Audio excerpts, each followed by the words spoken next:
Hello friends, இது என்னோட luggage packing கிடையாது. ஆனால் எங்கள் வீட்டில் இன்னைக்கு காலையில் லிவிங் ரூமில் இவ்வளோ லக்கேஜஸ் எல்லாம் பார்க்கும்போது மைண்டே ரொம்ப ஸ்லோ டவுன் ஆகி ஒரு 22 வருஷத்துக்கு முன்னாடி என்னோட லைஃப்பை அப்படியே திரும்பி பார்த்த மாதிரி இருந்துச்சு.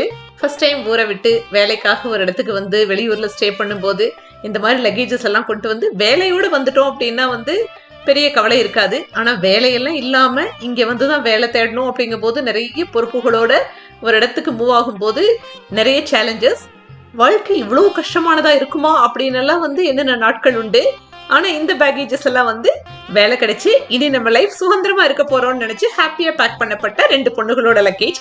ஒன்னு என்னோட நாத்தனார் பொண்ணு, இன்னொன்னு அவளோட ஃப்ரெண்டு. 2 பேரும் ஏர்லி மார்னிங்கே ஒரு 5:30க்கு நேற்று ரீச் ஆயிட்டாங்க வீட்டுக்கு.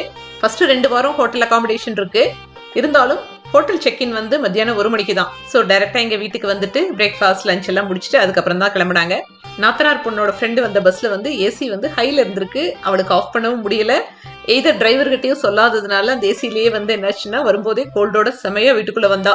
ஸோ அதனால அவளுக்கு மட்டும் கொஞ்சம் சூடா பால் காய்ச்சி அதுல கொஞ்சம் மிளகும் மஞ்சத்தூளும் போட்டு கோல்டன் மில்கா கொடுத்தோம். ஸோ தட் ஏன்னா இனி அடுத்த ஒரு ஃபியூ டேஸுமே அவங்க ஹோட்டல்ல ஸ்டே பண்ண போறாங்க. புது ஊர்ல வந்ததுமே கிளைமேட் சேஞ்சோட செட் ஆகிறதே கஷ்டம். அதுவும் கோல்டோட வந்தோம் அப்படின்னா பெங்களூர் மாதிரி ஊர்ல இன்னும் கொஞ்சம் கஷ்டப்படணும். நிறைய தடைகளை தாண்டி படிச்சு அதுக்கப்புறம் ஒரு கேரியரை நோக்கி எப்படியாவது ஒரு வேலையை பிடிச்சிடணும்னு சொல்லிட்டு இன்னைக்கு ஸ்டார்ட் பண்ணா இந்த ஓட்டம் நிக்காம லைஃப் டைமுக்கு ஓடிட்டே தான் இருக்க போகுது. பசங்களானாலும் பொண்ணுகளானாலும். ஒரு சிலர் சொல்லுவாங்க வேலை கிடைச்சிட்டா அப்புறம் என்ன அப்படின்னு சொல்லிட்டு. ஆனா வாழ்க்கையோட ஒரிஜினல் சேலஞ்ச் அன்னையில இருந்து தான் ஸ்டார்ட் ஆகும்.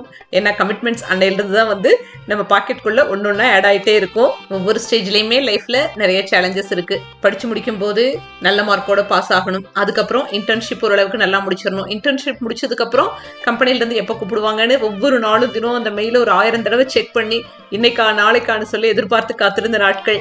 அப்படி ஒவ்வொரு ஸ்டேஜ்லயுமே நிறைய விஷயங்களை ஃபேஸ் பண்ணி வர வேண்டியதா இருக்கு. குழந்தைகளா இருக்கும்போது மட்டும்தான் லைஃபே ரிலாக்ஸ்ட் ஆனதுன்னு நினைக்கிறேன்.